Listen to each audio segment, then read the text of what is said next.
All right, here we go, ladies and gentlemen. It's week 1 of the NFL season here at Rotogrinders.com. It's the ownership report. My name is Chris Gimino, joined by John Breslin and Dan Gaspar, Missile Tuttle 05, and Squirrelpatrol on the DFS sites. Boys, are you ready? We are looking at a monster week in NFL DFS with tremendously huge contests all across the industry. John, what's going on? Are you still at the live final out there? Yeah, I'm up in Philadelphia. It was the DraftKings baseball live final last night. I did not win. So, looking forward to the NFL season. Everybody was talking about it all night. And, everyone's ready to turn the page to football. We're going to have a big Sunday. DraftKings is having all the games on for us. So, yeah, I'm excited. Yeah, if you don't know John, that's actually surprised that he didn't win, because this guy has been crushing NFL DFS and MLB DFS and all the DFS sports, quite frankly. I think MMA DFS you're even crushing these days. And he's just been on a monster tear. So we're happy to have him on this week as a special guest. Joining me every week is going to be Dan Gaspar, Mr. Tuttle 05. Dan, are you tired of doing MLB ownership projections yet? Are you ready for NFL? I am. Very tired. I didn't see it was the DK Live final until yesterday, and I saw John was out there. And then on those days, every day you give your all with the ownership, but I'm like, oh man, now I really have to get this right, because there's a lot of money on the line. And Robbie Ray, projections didn't like Robbie Ray yesterday. And I knew he was going to be higher owned, so he was a tough guy to peg yesterday. Ended up not doing all that well though, as extreme chalk. But yeah, I'm ready to forget baseball. Let's talk football. All right, so let's talk about why we're here. So we want to assess the popularity of players across the landscape of daily fantasy sports, DraftKings, FanDuel, Yahoo. You can find that on Rotogrinders Premium. Sign up for a single sport or combo sport package. Today, if you want to see everything for all the different sites that we have to offer, I just did 20 DraftKings slates total, and there's I think like 20 more coming for FanDuel. I think there's like 9 up right now, but we'll have it up here before the end of the night. And we got a bunch of slates for Yahoo. It's intense, and we are happy to help with that information. John, give us a little take. Why does projecting player popularity matter in daily fantasy tournaments? Yeah, so you mentioned MMA, and it was funny because I've been a successful DFS player for years, and then during the pandemic, I started playing MMA, and I really realized the importance of ownership. Because in MMA, that's all there is ownership and odds, and the amount of leverage you can get in tournaments when you have a guy. You can have him at 20% and the field has him at 5%. And, particularly in football, that'll happen. When that guy goes off, scores a touchdown, all of those lineups are zooming over the entire field. And that's how you win tournaments. That's why I wanted to come on the show week 1. I was actually just putting on my calendar that I really wanted to watch this show when we were talking about some issues I was having with another show. And I'm like, oh, why don't I just come on week 1? And so, thank you guys for having me on for the guest spot in week 1. Yeah, it's going to be exciting here. Just a reminder, before we get going, to take a look at the projected popularity of every position on the slate. Like and subscribe this channel and the show for Rotogrinders, please. We're putting some hard work into this to try to get you some good information, and we would really appreciate that if you like the strategy and expert picks that we're putting out each and every broadcast. You also might want to subscribe to the RG Daily Fantasy podcast feed if that's where you're listening and not watching this show. Definitely tons of great stuff, including the Swolecast, where you can catch Tuttle every week. Most important podcast you'll ever listen to, in my opinion. Right, Tuttle? I'm sure.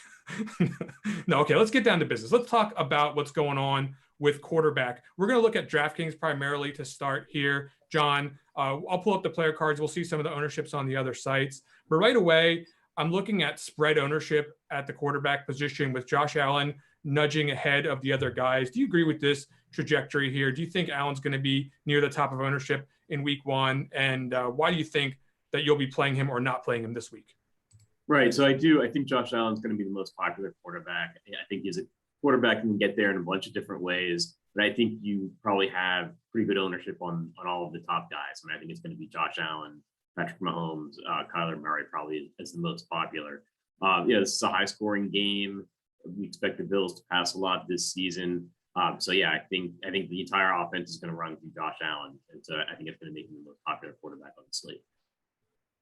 Yeah, I agree with that. And again, it's not that the matchup is all that fantastic for Josh Allen, but I think at this point in time, most everyone agrees he's one of these matchup-proof quarterbacks with multiple skill sets, both rushing with the increased accuracy in his arm talent, and of course the ability to score touchdowns on the ground. So no problem there projecting him towards the top here. And Patrick Mahomes, we don't need to overthink or talk about this. Same category as Allen in terms of his fantasy upside and production. So to talk about Jalen Hurts, though, I think that's a player that I had some question marks about as far as how many people are going to gravitate towards this. It's week one, so there's always a lot of options. There's always a lot of ambiguity in how the ownership might shake out. Do you really believe that Hurts is going to be among the top 4 quarterbacks? I certainly do. Talk about it. Yeah, I do, mostly because of the price range he's in. Kind of lacks other decent options, and that's the price range where there are a lot of builds ending up on DraftKings. So lineup construction kind of forces you into that 6K range, and Hurts is the guy that jumps out in terms of projection as well as upside with his mobility and things like that. One thing I wanted to touch on quick with the Josh Allen thing, and it's a question for both of you guys. In my mind, I think this is what we'll see. I think we'll see Josh Allen higher owned in the higher stakes, smaller field stuff. And he might come in a little bit lower owned than we're expecting in some of the lower dollar stuff, because Pittsburgh still kind of has a reputation as a solid defense, which I think could drive his ownership down in some of this low priced contests. Do you guys agree with that sentiment? I don't think it'll be much lower, John. Yeah, I don't think it'll be much lower, but I hope it is. I mean, hopefully Pittsburgh still has that reputation.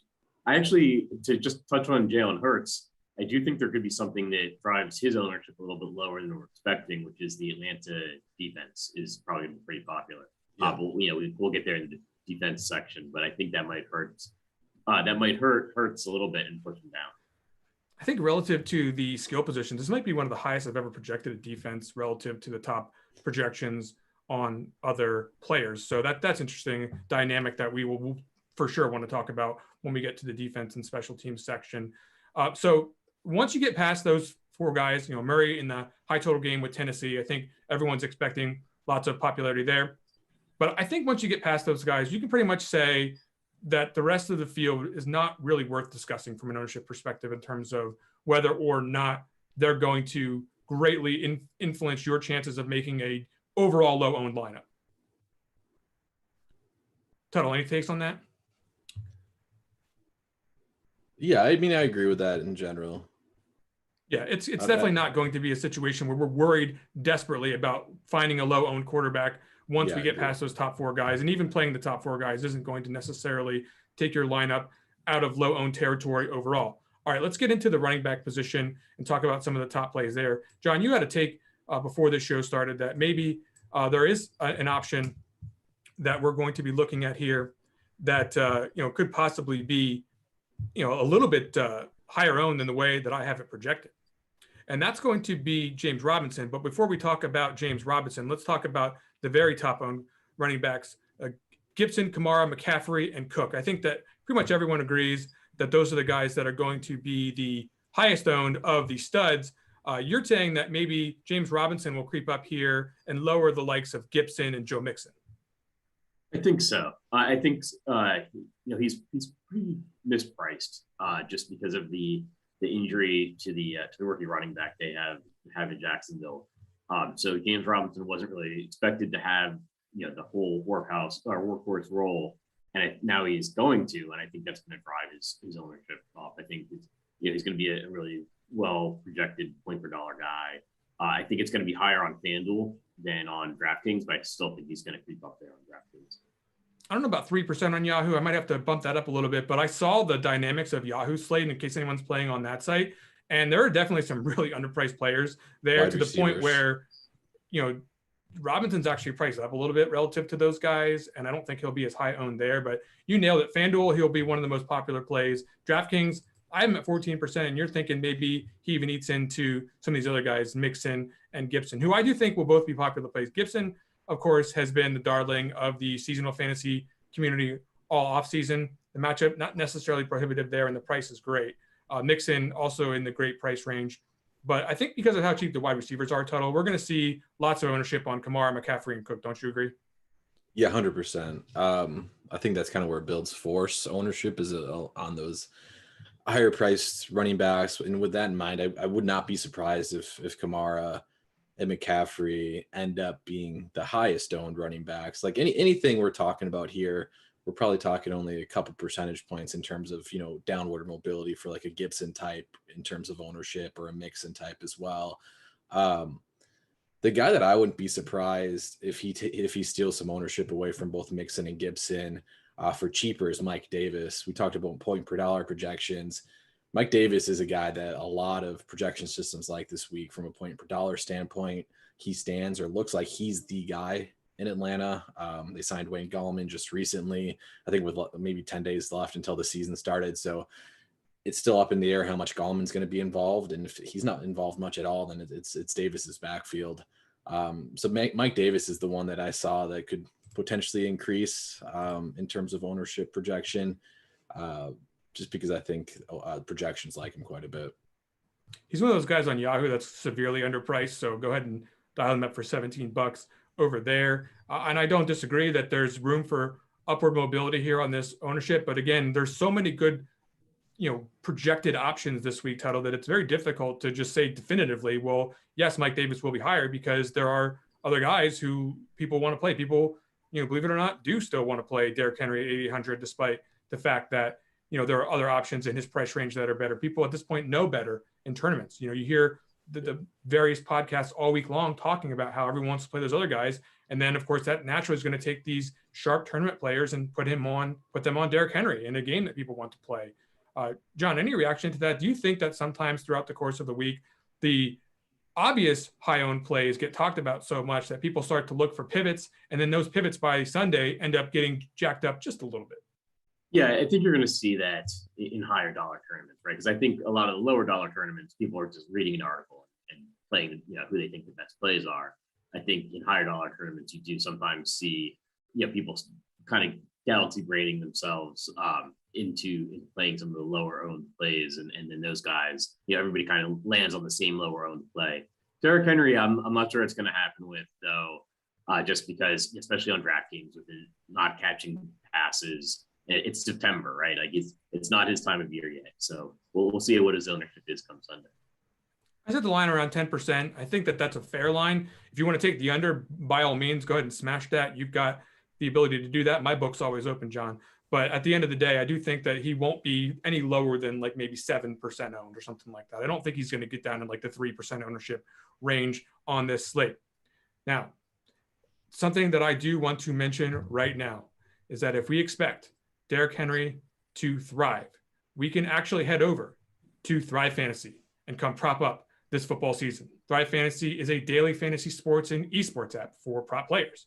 With Thrive, you can eliminate the countless hours of research and focus on the top tier athletes like Derrick Henry that have the biggest impact on the game. You can choose 10 out of the 20 available players that they're going to give you for props.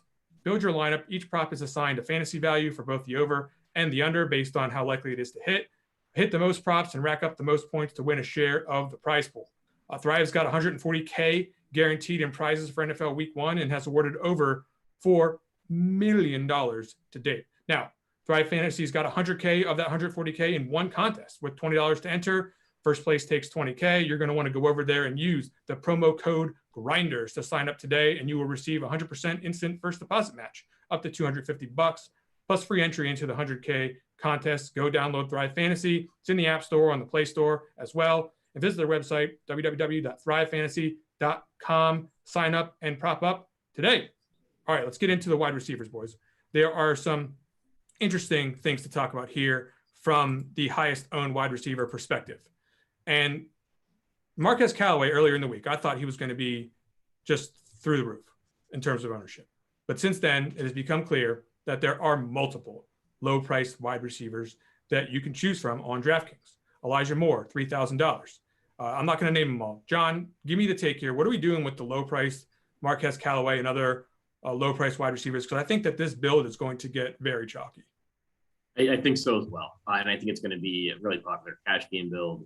And I think it's going to be, popular because we're kind of week one. I think we're going to see a lot of cash game lineups in big tournaments. And I think Callaway is going to have very high ownership. And I think the thing that's going to take away his ownership is the other lower priced, particularly rookie wide receivers, Elijah Moore, Rondale Moore.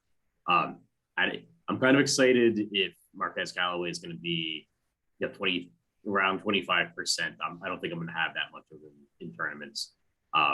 Just because I don't know that, that his success in the preseason is going to carry over as much as people think. So we'll see what happens.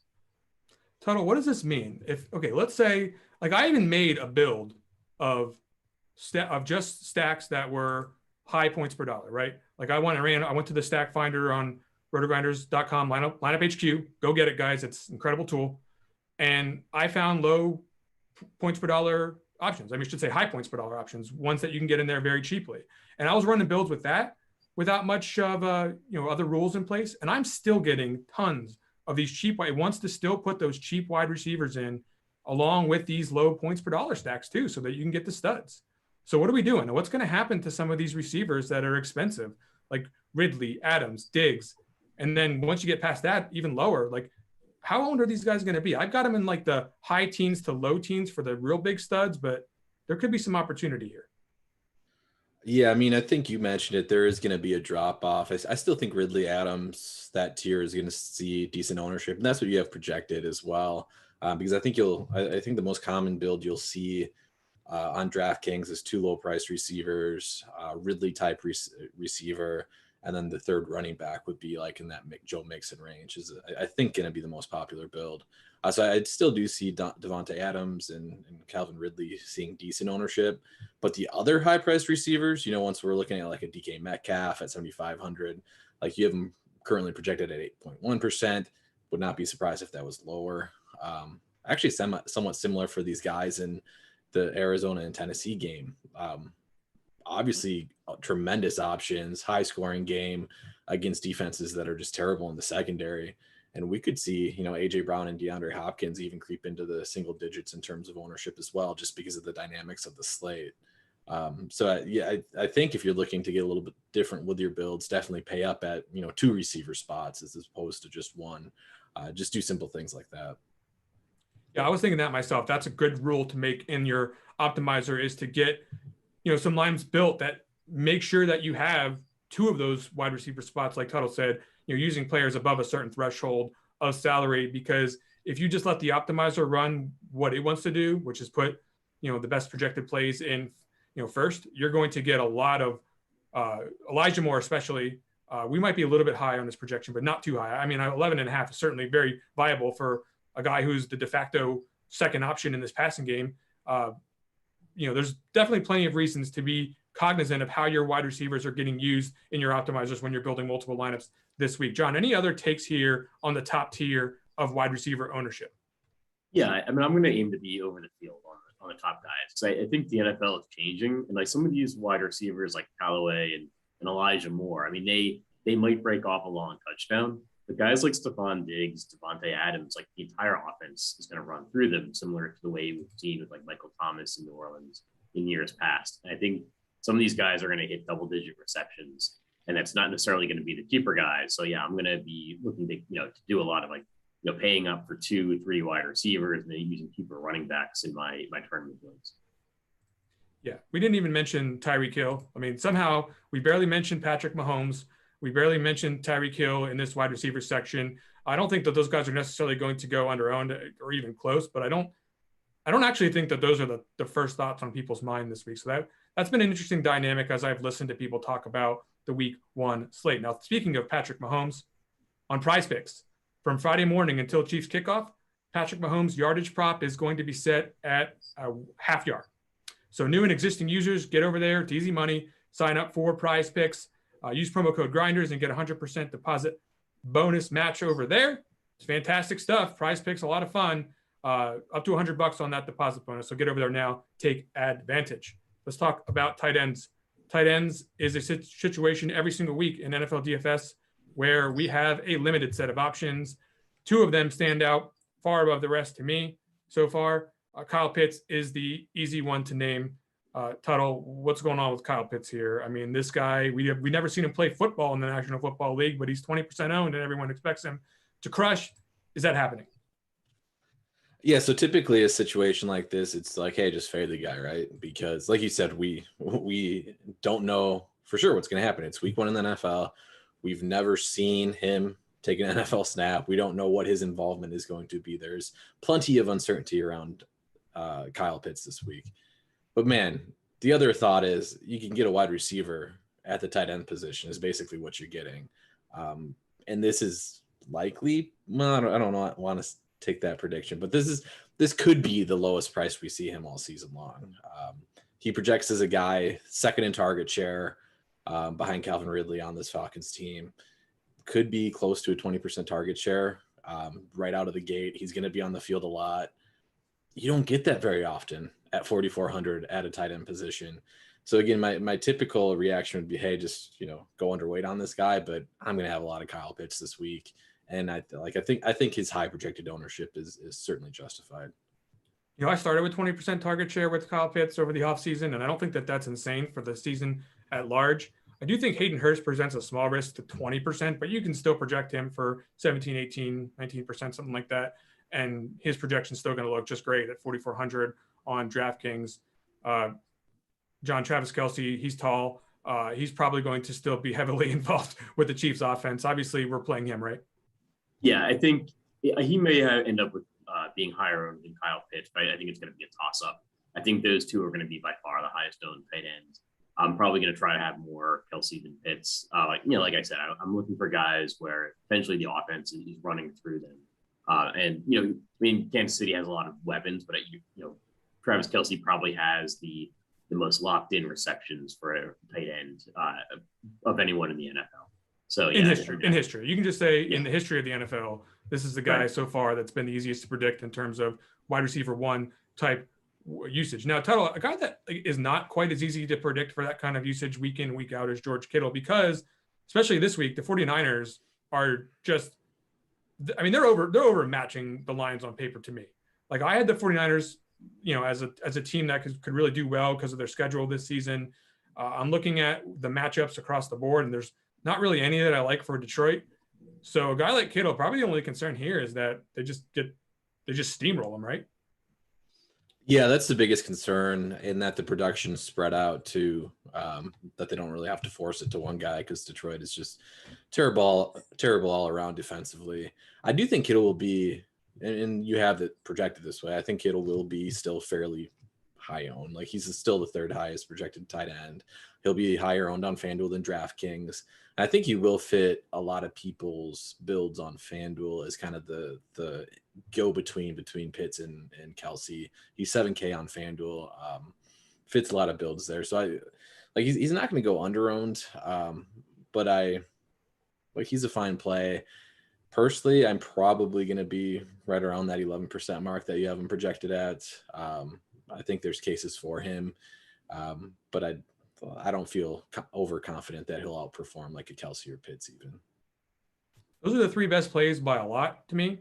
Yeah. And if you play anyone else, John, I think you're going to be able to be in the category of differentiation. What do you think about that? Yeah, absolutely. I actually think both Pitts and Kelce might end up with higher ownership than you've got projected, which is pretty high for tight ends. And I think everyone else, it's going to be maybe sub 5%.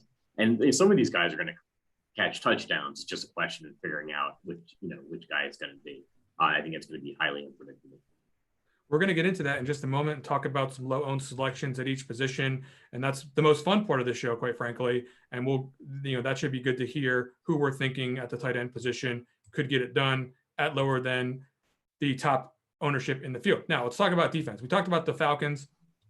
Quite frankly, 2K against the Eagles, Jalen Hurts, not necessarily a quarterback we think is going to avoid mistakes very easily. He's also running the ball a lot. So, quite frankly, getting the ball punched out is always an option when you got someone who's carrying the ball, especially a rookie, or I should say a young player like Jalen Hurts. Is there any particular, how are we treating this, John? This is crazy. 23% ownership. And I actually think that that's probably right.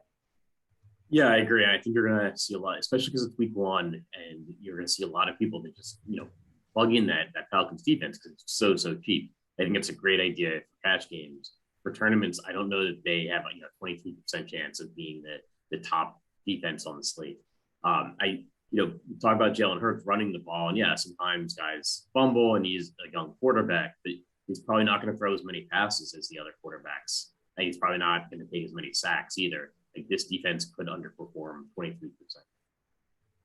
I think the Jaguars probably need more than the 6% ownership in my projections right now at 2,700 against Houston. I think that's a spot that will be attacked vigorously all season long. Tuttle, is there any other defenses that you see here that stand out to you as maybe needing an adjustment in projected ownership before we get to building lineups later today? Not necessarily an adjustment, I don't think. And I do agree with the difference between FanDuel and DK, where Broncos are showing as the highest owned. Falcons won't obviously be nearly as high owned on FanDuel. I will say, though, in terms of like how you want to play this for tournaments, and you guys kind of touched on it already, and John touched on it when we were talking about Jalen Hurts even. It's naturally going to – the Falcons being this high owned is naturally going to drive down Philadelphia ownership, both Hurts and position players, some Miles Sanders, some pass catchers as well.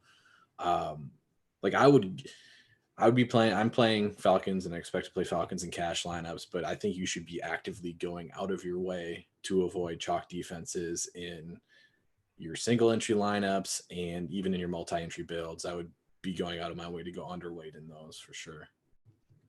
Broncos still probably going to be pretty popular, but when I think about that defense with Chubb and the pass rush, the secondary, which is just alarmingly good on paper at this point in time against Daniel Jones, that's a spot that I like personally. They are on the road, but it's still a situation where I want to be a part of that particular situation. I'm not confident in what the Giants are going to be able to bring to the table this week. I guess we'll see. All right, guys, the time has come. We need to talk about low-owned selections at each position. Now, there's a lot on the line here. Reputations.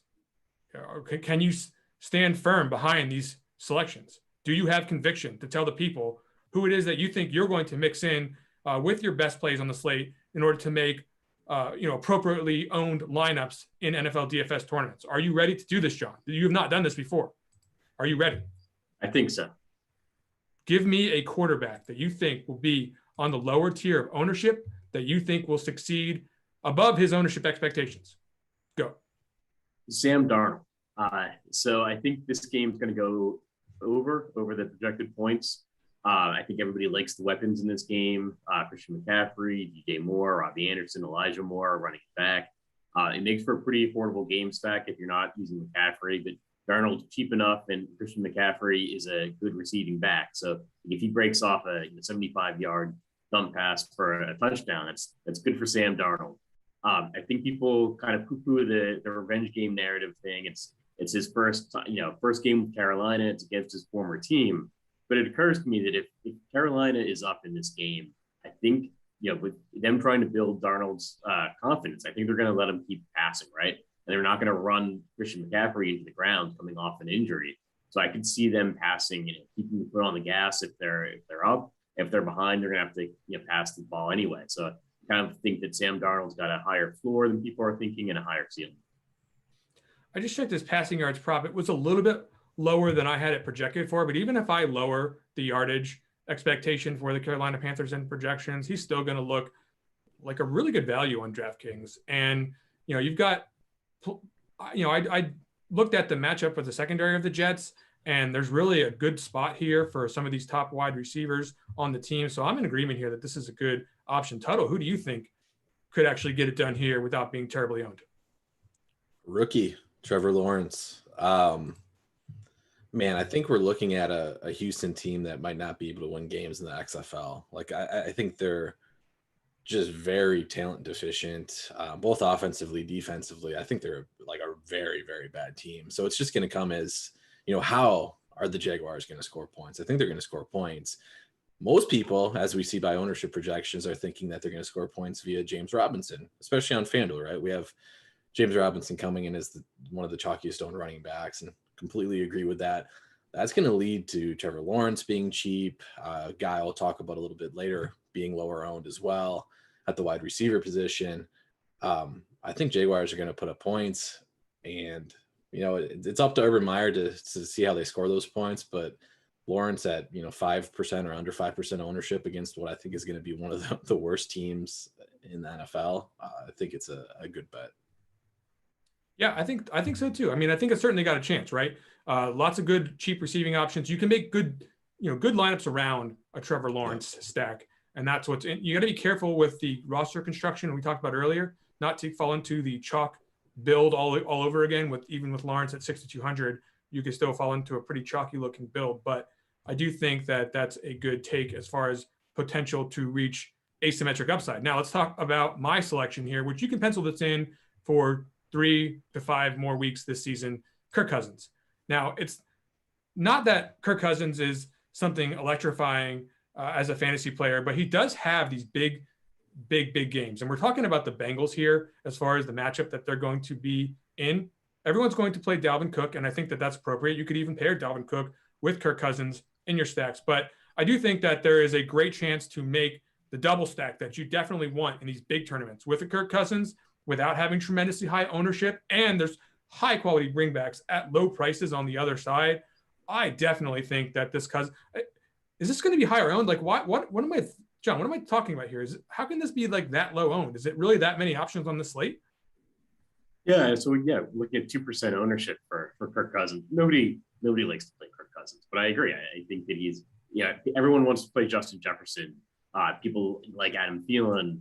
People like Dalvin Cook as a receiving back, but nobody likes to play Kirk Cousins, and it never makes sense. Yeah, so that's going to happen here as far as Kirk Cousins being in the mix. For my lineups personally this week, I'm going to make sure that I get quite a few of those.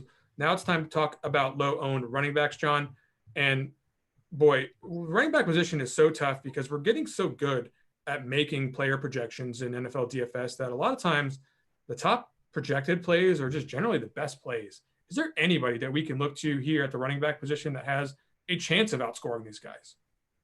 The guy I picked was Damian Harris. I think that he's, there is uncertainty with the rookie running backs, and I don't think he's going to even be the most popular rookie running back named Harris, right? But people are overlooking this Miami-New England game because it's not going to be a super high scoring shootout. We don't need it to be a super high scoring shootout. For Damian Harris to get 100 yards and a touchdown or two, which is going to pay off his price. He's about 50-50 to get a touchdown in this game. The home team is home. The Patriots are the home team. They're favored by 3. I don't think they want the Mac Jones passing all day. So I think that Bill Belichick's going to attack the Dolphins defense on the ground, and so I like Damian Harris. Generally bullish on Harris season long. I think this is not the greatest. If you're a matchup guy, it's not the greatest matchup, but this is not how we play daily fantasy football anymore. Matchups have been demoted in how we look at how we're going to capitalize on the slate upcoming. We are instead focused on what John is focused on here with Damian Harris, which is the upside multiple touchdown game, well within the range here for Damian Harris. Dan Gaspar, give me a running back. All right. So this is a guy that I usually laugh at people for taking, and then he just buries me because I typically don't roster running backs that don't catch the football. But Nick Chubb this week is somebody that stands out from an ownership perspective to me. One of the higher projected scoring game environments of the week. Kansas City is really not good at defending the rush. Bottom half last season, project similarly this season. The problem is they get so far ahead of teams that people have to throw the ball against them. I think this Browns team's good. I think they have an elite offensive line. I think they're really good at running the ball. If this gets into a game where Cleveland stays close throughout, Cleveland potentially even has the lead at any point, I think we're going to see a lot of Nick Chubb. And he's explosive. He can score touchdowns. So if we're looking at like 20 plus carries potentially, and if the game environment goes his way or the game flow goes his way, you could be looking at, 30 fantasy points out of Chubb. So I think he's worth some shots for sure in tournaments. What do you think, John? Tuttle likes the Browns. He likes the running back situation here. Do you agree with this? Is this a good take? I do. I agree with the take. I actually disagree with the running back because I like Kareem Hunt. Ooh. It's a lot of the same thought process. I just think Kansas City could be up in this game. And then I think they're more likely to have Kareem Hunt in there on the Browns side catching passes. So that's the important thing to think about when constructing lineups too, right? Is like Kareem Hunt, and I even have this written down. If I'm playing Chubb, I'm not playing this as a game stack. If you're playing Kareem Hunt, then you are playing it as a game stack, right? Because we're projecting the game flow. We're expecting Cleveland to play from behind. They'll throw the ball more. We can use Kansas City's options. If I'm using Chubb in a lineup, I'm going short on Kansas City. I'm hoping they don't score. I'm hoping that Cleveland stays close, potentially leads. So be cognitive of, the running backs you're using and what game scripts they fit in. Yeah, so definitely a good way to get different at the running back position here is the Browns running back situation. And this is certainly something that not a lot of people are going to be doing with all the options that are available on the slate. Okay, Tuttle, I've given you the opportunity. Anyone else here at the running back position? Are we moving on to wide receivers? We're good at receivers. What was yours? You wrote yours down, and I thought it was actually a pretty good take. Okay, so look, I wanted to give you guys all the time in the road here. You guys are the guys that really have the information here. But Miles Sanders, everyone knows everything to start the NFL season, right? I mean, we've got it all figured out. And what we've got figured out about the Eagles, Jalen Hurts is going to be the goal line back. And we've got Kenny Gainwell is going to steal passing work from Miles Sanders. And all these tight ends are going to be scoring the touchdowns for the team as well. And Miles Sanders is garbage. Well, guess what? You don't know anything. It's week 1, and this guy is going to be playing the Falcons. The last time that I checked, maybe their defense has improved. I mean, we don't even know that. But there is certainly an opportunity for Miles Sanders to be one of these guys who gives you a different roster construction at 6,500 on DraftKings, right? Because everyone's going to be paying up at the running back position and paying down at the wide receiver position. There's going to be no balance builds to speak of anywhere.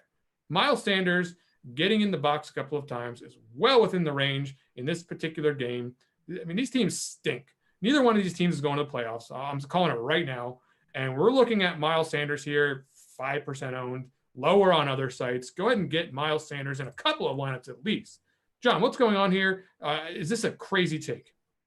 No, I don't think that's crazy at all. Actually, we've kind of talked about, especially on DraftKings with the Falcons defense. They're going to be really highly owned. I think that's going to lower the ownership on the Philadelphia skill players. Then I think people are going to want to play Jalen Hurts, and that's not necessarily the best pairing with Miles Sanders. I like the idea of playing Miles Sanders. I think he's going to go dramatically under-owned, may even be sub 5%, and his chances of scoring a couple touchdowns or catching some passes and hitting it a rushing bonus, I think are much higher than 5%. So I think that's a great call. All right, let's get to the wide receivers because there's plenty of opportunity to get different here with a little bit of chalk gravitating on the cheap guys. And certainly, like by all means, 3K for these guys, definitely go ahead and play some of these guys to some level. But whether we should play them at their ownership, John, is a different question. Who can we play as a pivot off these guys or at a lower ownership or a different construction that can really get us into unique lineup territory? So, the first wide receiver that I picked is DJ Moore, but it's just kind of a cheat. It's a pairing with Darnold. I think he's a talented wide receiver. I think he had a bad setup last year, and I think the entire offense should be much better this year. I think it's a good matchup with the Jets. I think he's going to be a pivotal part of the offense. I think we might see Christian McCaffrey take on a little bit less of the usage that we've seen in years past, and I think some of that's going to go to DJ Moore.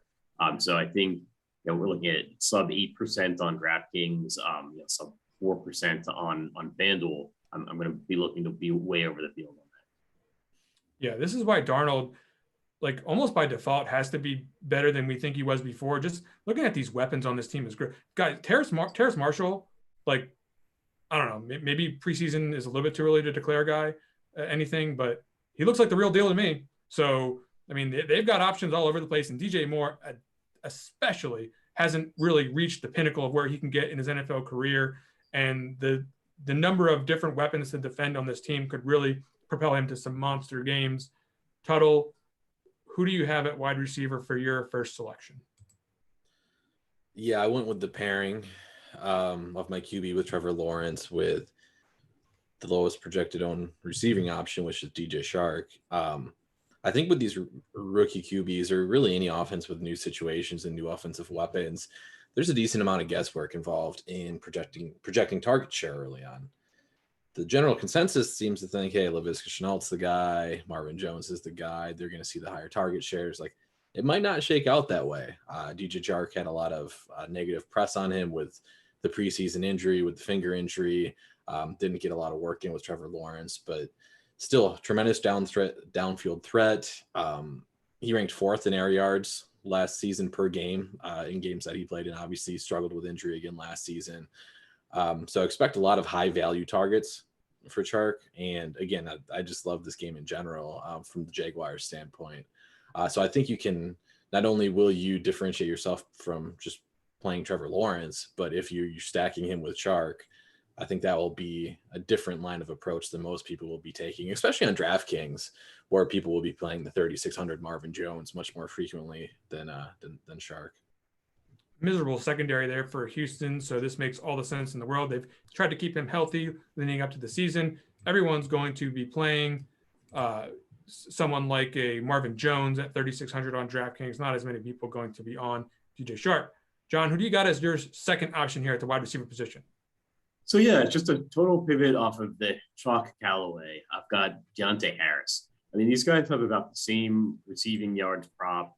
They're about the same price. Harris is actually a little bit cheaper. We have Harris coming in at about 1/9 the ownership of Callaway, or 1/10 the ownership of Callaway. Like, he's not 1/10 as likely to succeed in this game. The touchdowns can go anywhere. Again, it's week one.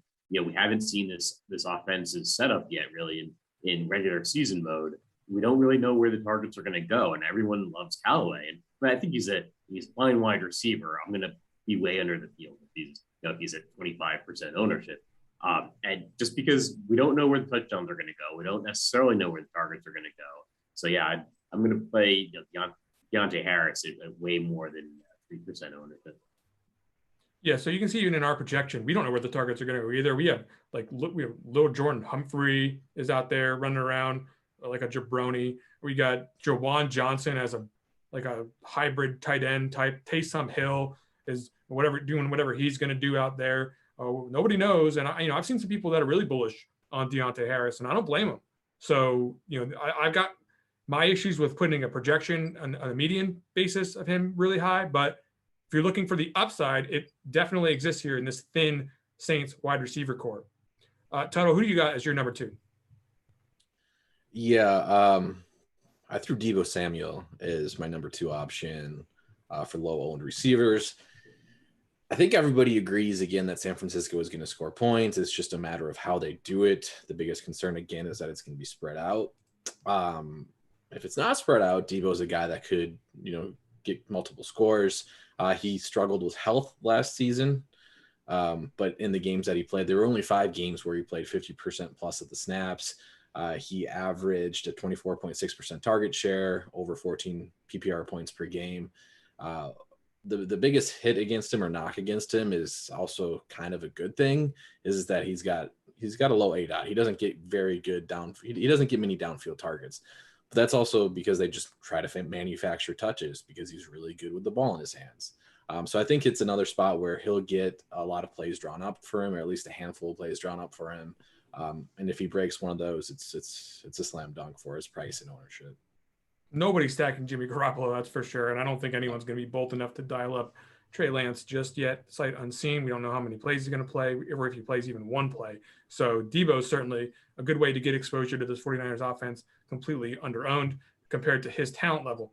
Now, I'm going to rattle off a couple here. My 2 favorite low-owned options here are pivot off of Elijah Moore, Corey Davis, the definite number 1 in this offense, just 4,900 on DraftKings, totally in the range of, basically a good matchup against Carolina. I certainly wouldn't call it a bad one. And he's definitely not going to be owned at the level that some of these top WR1s in the league are. And there could be some points in this game. Let's talk about Adam Thielen paired with my choice at quarterback, Kirk Cousins. You mentioned people are going to probably want to play Jefferson a little bit more. No one's playing Adam Thielen. And this guy scored like 1 trillion touchdowns last year. He's got the chemistry. He can get deep. He can do it all basically from a tournament perspective. What you want a receiver to do, he could get multiple catches. He could get multiple touchdowns. He could get the deep ball to get it done in one play. Lots of outs here for Adam Thielen. Good matchup against the Bengals. And then I'm going to rattle off a couple more real quick without getting too deep into detail. Terry McLaurin, Chargers, certainly not enough to slow me down from a player who's finally got a quarterback throwing him the football. Then you want to talk about Keenan Allen on the other side. This is supposed to be the Saints, right? I mean, are we not looking at slant boy here? Keenan Allen part 2.0. I mean, even if the matchup stuff against Washington, which it is, that only serves to bolster the low target, yards per target options like Keenan Allen and Eckler if he plays. And, certainly that's a situation that we want to monitor, but Keenan Allen's in play, not going to be particularly highly owned at the wide receiver position. And then I did mention Jefferson briefly. Guys, the tight end position, none of us picked any for our low owned selections. Does anyone else have anything to add here at the tight end at the low owned selection level before I throw in a couple of names? I don't like any of the Don't jump out of your chairs to get on a, plant your flag on Gerald Everett or Anthony Ferkser or Robert Tonyan or any of these guys, right? I actually think Tonyan is a guy that I wasn't going to mention that I am going to mention right now, because him under 5% owned here for Aaron Rodgers could certainly provide you some upside at the asymmetric level to get to the top of a tournament. I'm just going to quickly mention Dallas Goedert, though. Earlier when I was ranting about Miles Sanders, we talked about how this offense is supposed to revolve around the tight ends, except in the ownership department. No one's playing them. So everyone's looking at Zach Ertz. You got to project him for some target share, even though he's a corpse out there. Dallas Goedert's the real talent in this crew right now. He's got the age model loves Dallas Goedert compared to Ertz, and the Falcons nothing to write home about on defense against the position. At least they haven't been in years past. And then the final name that I want to mention, a little bit higher owned, but the chemistry is there for Ryan Fitzpatrick with Logan Thomas. This is a situation throughout the season that we want to monitor, because if it looks like it looked in the preseason, huge upside at the tight end position where you can't find anyone to play for Logan Thomas. Guys, that is going to do it for the ownership report in week number 1. Special thanks to John Breslin, Squirrelpatrol, for helping us out this week, getting off the ground for week number 1. Tuttle, I wish you the best of luck in all of your contests this week, and the same to everyone watching this show. For Rotogrinders.com, I'm Chris Gimino. We'll be back again for week 2. Go win something.